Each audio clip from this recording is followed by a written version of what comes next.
بسم اللہ الرحمن الرحیم the life story of Mansoor season 1 episode number 3 part 2۔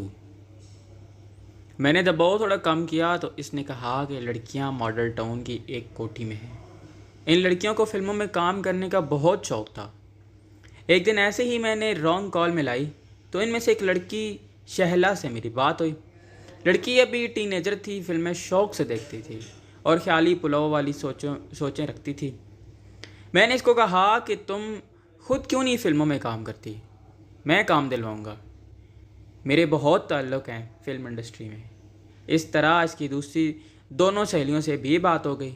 میں نے ان کو لاہور آنے کا کہا، یہ بھاگ کر یہاں آ گئیں۔ ہم اسی طرح مختلف علاقوں سے لڑکیاں گھیرتے ہیں، خاص طور پر چھوٹے شہروں اور گاؤں سے۔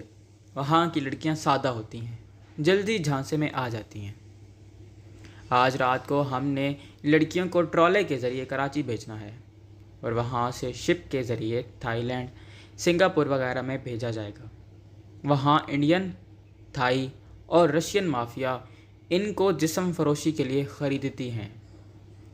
ہم نے فوراً پولیس کے ذریعے اس کو کوٹھی پر چھاپا مروایا اور تہخانے سے 15 لڑکیوں کو برآمد کیا، جن میں سے 3 لڑکیاں ہمارے والی بھی تھیں۔ گھر کا مالک جو اس گروہ کا سرغنہ تھا ہمیں دھمکیاں دینے لگا۔ میں اس کی اچھی طرح دھلائی کی۔ اس پر مجھے غصہ بہت تھا کہ اتنی چھوٹی بچیوں کو یہ جسم فروشی کے لیے بیچے گا اور نہ جانے کب سے یہ کاروبار کر رہا ہے اور کتنی زندگیوں کو اس نے برباد کر دیا ہے۔ وہ مجھے کہنے لگا، میں بہت جلد باہر آ جاؤں گا اور جو تم نے مجھ پر ہاتھ ڈالا ہے تمہیں نہیں چھوڑوں گا۔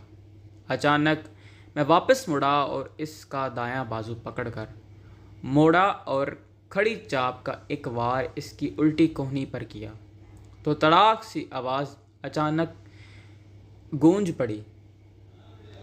جیسے کوئی لکڑی ٹوٹتی ہے ایسے ہی اس کا بازو کوہنی سے ٹوٹ گیا اور اس کے بعد اس کو نیچے گرا کر اس کے پاؤں کو پکڑ کر مڑا اور اپنی دائیں ٹانگ اس کی مڑی ہوئی ٹانگ پر رکھ کر مخصوص انداز میں زور سے جھٹکا دیا، جس سے اس کے ٹخنے سے پاؤں اور گھٹنے سے ٹانگ بھی ٹوٹ گئی، اور اس کو کہا کہ مجھے اب اچھی طرح دیکھ لینا، جب باہر آؤ گے تو میں تمہارا انتظار کروں گا۔ اس کے بعد اپنے والی 3 لڑکیوں کو لے کر باقی لڑکیاں واپس پولیس کے حوالے کر دی گئیں تاکہ وہ ان کو اپنے گھر والوں تک پہنچا دیں، اور ان کو ان کے گھر والوں تک پہنچا دیا گیا اور لڑکیوں کے ساتھ ہم واپس آ گئے اپنے شہر کو۔ محترم ناظرین و سامعین، اس ایپیسوڈ کا یہیں پہ اختتام ہوتا ہے۔ اس کہانی کا بقیہ حصہ اگلے آنے والے ایک ساتھ میں پیش کیا جائے گا۔ تب تک کے لیے اللہ حافظ، بہت شکریہ۔